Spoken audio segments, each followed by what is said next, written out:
estamos aquí en el Centro de Estudio de las Culturas de Guatemala, CESEG, de la Universidad de San Carlos de Guatemala, con la doctora Artemis Torres Valenzuela. Ella nos va a hablar un poco de su trabajo dentro del centro. Adelante, doctora. Muchas gracias. Efectivamente, tengo ya algunos años de ser investigadora de aquí del Centro de Estudios de las Culturas en Guatemala, antes conocido como el Centro de Estudios Folclóricos. En realidad, el trabajo del centro se enfoca a rescatar todas aquellas expresiones culturales populares que concentran la espiritualidad del pueblo o de los pueblos que conforman históricamente Guatemala. En función de ello, el centro se ha identificado y se caracteriza precisamente no por documentar la expresión cultural y artística en todo lo que el concepto implica, el concepto de arte implica, sino fundamentalmente de los pueblos, es decir, ese arte que está presente en la vida cotidiana de los grupos humanos, pero que difícilmente se documenta desde una manera sistemática, académica y sobre todo científica. En función de ello, pues mi trabajo desde el 2003 para acá, con una interrupción de 8 años, puesto que ocupé el puesto de la dirección de la Escuela de Historia, también de nuestra alma mater, nuestra Universidad de San Carlos, pues se ha concentrado justamente en algunas expresiones populares. La preocupación ha sido también un poco el rescate de algunas manifestaciones de la cultura popular en el oriente del país. Así es como se ha hecho también incursión en algunos temas propios de Jutiapa, Chiquimula, Zacapa y la parte de estos departamentos que ha sido poco documentada y por consiguiente poco integrada a la historia nacional o la historia que pretende ser no solo holística sino también abarcativa y que pues identifica a la historia de Guatemala en su conjunto. Fundamentalmente el trabajo se ha concentrado también en esas expresiones tales como algunas de ellas, algunas fiestas que son significativas para la particularidad jutiapaneca, algunas producciones artesanales como en el tema de la gastronomía, la panadería, por ejemplo, que ha identificado también esa identidad oriental. También se ha concentrado en algunas celebraciones muy puntuales de aquellos santos que han identificado también las fiestas patronales con sus formas muy peculiares y particulares y que forman parte pues, de lo que decía, de esa ruptura de la cotidianidad en función de las celebraciones y en función también del esparcimiento o podríamos decir la expresión cultural característica propia de la identidad. También algunas expresiones de los pueblos xincas, en este caso, ¿verdad? Que son también tratados desde esta cultura con vistas de la popularidad y otras expresiones más que se han basado también en documentación de archivos históricos y que rescatan ese pasado para comprender justamente el presente que hoy viven estos pueblos y dar también las pautas de lo que serán en el futuro con una concepción dialéctica también de transformación y de incidencia para los derroteros a futuro que tendrán los mismos pueblos en sus culturas que también son culturas de resistencia. Muy bien. Artemis me decía, para recabar la información, para obtener estas investigaciones, ¿cómo lo hace? ¿Va personalmente a los lugares? ¿Hace archivos? Me mencionaba también. ¿Dónde lo recaba estos archivos, esta información? Sí, esta información implica también cotejar varias fuentes. Es decir, un discurso histórico y científico puede armarse con el cotejo de distintas fuentes. Entre ellas, principalmente la oralidad. Aquí en el centro nos caracterizamos muchos de los investigadores por ir al lugar en donde se suceden los hechos y en donde también somos partícipes y nos integramos a las comunidades a partir de las entrevistas, a partir de esa confianza mutua que se establece como lazos de vinculación directa con los protagonistas y sujetos, digamos, reales de una historia viva. nos identificamos con eso. La oralidad nos propone y nos incita y nos motiva, como bien lo decía, no solo a formar parte, sino también a hacer cotejos con fuentes de archivo, con fuentes que están ahí en los archivos históricos de cada comunidad, pero también con otro tipo de fuentes que son sumamente importantes e imprescindibles para este tipo de trabajo, como son las fuentes hemerográficas, como lo son también las fuentes de objetos varios, ¿verdad? En ese sentido podemos cotejar con aquellos utensilios de la vida diaria, con aquellos utensilios también que forman parte de las fuentes historiográficas importantes, como las mismas documentaciones a través de las imágenes, la fotografía, las expresiones artísticas, y todo ello, digamos, cotejándolos para poder hacer un balance de esa información que muchas veces nos aportan los sujetos que están ahí en la danza, en la poesía, en la expresión literaria, en las leyendas, en la gastronomía, en toda esa, digamos, esa expresión del diario vivir. Y ya al cotejarlas, pues vamos sacando conclusiones que nos permiten entonces hacer no solo reflexiones, argumentaciones de, digamos, de estos fenómenos históricos vivos, sino también hacer proyecciones de lo mismo. Muy bien. Dentro del centro, decía CEFOL, Centro Folclórico antes, y ahora CESEG. ¿Qué cambios se espera tener CESEG o cómo pueden evolucionar de CEFOL a CESEG y darse a conocer más que todo? Esa es una pregunta muy importante la que me planteas, porque de ese Centro de Estudios Folclóricos que surge en 1967, justamente con un grupo de intelectuales y de académicos que preocupados por ese quehacer del pueblo y por su documentación, por su rescate, pero también por su difusión, ahora se transforma a partir del año del 2019, se transforma a lo que conocemos como CESEG, Centro de Estudios de las Culturas en Guatemala. Y esto nos permite tener una amplitud no solo de temas a investigar, sino también de recuperar esas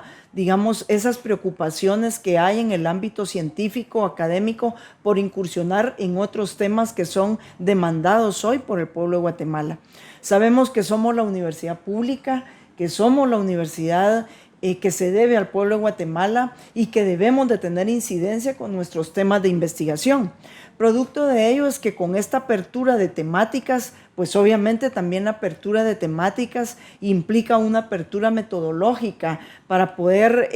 acrecentar también la teoría de la investigación. Y en función de ello, pues hoy vemos cómo el centro se está abriendo a temas, por ejemplo, como la propia incursión en el tema de la memoria histórica. Hoy se están haciendo trabajos muy importantes en función de migraciones, en función de aquellos mártires que dentro de los pueblos han estado ahí presentes como imágenes y como figuras históricas que son importantes para poder documentar y poder decirle a la comunidad, miren, estos mártires universitarios, muchos de ellos murieron por plantear verdades, murieron por pensar en un país más incluyente, en un país menos racista, en un país menos polarizado, y hoy el centro los está rescatando para dignificar sus nombres, pero también para dejarlos impresos en esa memoria colectiva que hoy necesita conocer esas raíces,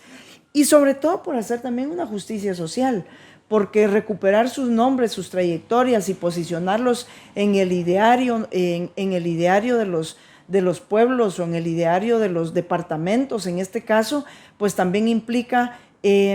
incorporarlos a un tipo de historia que no solo hoy se demanda, sino debe de ser conocida por las futuras generaciones en función del rescate de un periodo histórico del país tan importante, el periodo de la guerra interna, en donde estos personajes tuvieron una trayectoria impecable, con esas ideas que ya lo decíamos, pero sobre todo con esos principios éticos de responsabilidad y de compromiso ante la sociedad por la búsqueda de un país distinto, pero también por la búsqueda de un mejor vivir. Doctora, también le quería preguntar si nos puede mencionar alguna investigación reciente o que haya hecho de importancia, relevancia en el país para que puedan también los que nos van a ver venir, acercarse, porque estas investigaciones no tienen costo, pueden venir al centro y preguntar y tener algún tipo de información, o nos puede mencionar alguna de esas investigaciones para nosotros saber, ¿verdad? Perfecto. Estas investigaciones que hoy se hacen desde mi línea de investigación, pues hoy estoy incursionando en un periodo como es el periodo de la Revolución, rescatando, por ejemplo, a los alcaldes municipales de Jutiapa en el periodo de la Revolución. Este es un trabajo que trata de esclarecer qué pasó, cómo se vivió esos 10 años de democracia, de mucha luz en el país, a partir de una particularidad que podríamos decir es una microhistoria, pero una microhistoria que también involucra lo político, el ejercicio político en particularidades pequeñas que nos permitirán reconstruir esos 10 años de democracia dentro de una concepción, como lo decía, holística que tanta falta nos hace. También se está haciendo el rescate, en este caso, de un instituto muy importante, el instituto conocido como el Instituto 2 de Junio, que formó a muchas mentes brillantes y sigue funcionando en la particularidad jutiapaneca, pero que en esos años de la década de los 70s y 80s tuvo un protagonismo fundamental en la formación de profesores que se convertían a la vez en el semillero o en los seminaristas que con sus ideas implementaban también una concepción crítica de lo que sucedía en el país y una concepción también crítica que se transmitía en posturas que se materializaban en una praxis social muy importante para la Guatemala de esos años. Como bien lo decías, las publicaciones son gratuitas, tienen un sentido de dar a conocer al país, pero también un sentido didáctico, en donde invitamos a todos los profesores, docentes universitarios y no universitarios a acercarse a nuestro centro. Se les hace una invitación totalmente abierta para que pasen por las publicaciones que son de difusión gratuita y que están ahí para poder ser utilizadas como un recurso didáctico con sus estudiantes, y en donde a partir de estas ediciones, que si bien no tienen una visión de lucro, sí tienen como fundamento principal dar a conocer conocimientos científicos con lenguajes especiales para ser interpretados, conocidos, analizados por cualquier persona que desee conocer más de su historia y de esas expresiones, pues de esas expresiones culturales populares. Tanto se publica que es la tradición popular, que se hace justamente, se especifica una tradición nada más de tipo popular en cada uno de estas publicaciones, como este boletín, y por supuesto que tenemos nuestra revista, que es Las Tradiciones Populares. En esta se recuperan los productos de investigación de todos los investigadores del centro. Como decía, es gratuita, no tiene lucro en su percepción académica, y por supuesto que son para que todo el público interesado pase aquí por nuestras instalaciones, y en donde se le entregará las publicaciones del año de manera pues fácil de pasar, no solo es de llenar una boleta y pues se pueden llevar sus publicaciones sin costo alguno. Muchas gracias, doctora, por el tiempo, la paciencia y por la invitación. Se les hace ver que en el centro CC, de Centro de Estudio de las Culturas en Guatemala, podemos ver que nos pueden donar y nos pueden dar estas investigaciones. Como ustedes saben, no todos nos dan investigaciones y de primera mano, entonces podemos acercarnos al centro. Aquí ¿nos podría brindar la dirección, doctora? Sí, el centro está ubicado aquí al principio de la Reforma, es Avenida La Reforma 0-09 de la zona 10, y quizás para motivarlos un poco más, hasta las publicaciones de nuestro centro tienen como núcleo el pueblo de Guatemala. Muchas veces personajes de la calle que andan ahí, que son personajes populares y no personajes justamente que ubiquen a una élite, a un sector o a un grupo, sino personajes pues populares, ¿verdad? Como lo pueden ver ustedes acá, no solo los temas, sino también nuestros protagonistas. Es ubicar en un pedestal real y contundente al pueblo de Guatemala, que es el artífice de su propia historia. Muchas gracias, doctora, por su tiempo, y estamos allá a las órdenes siempre en CESEC. Los invito a visitar el centro. Buen día.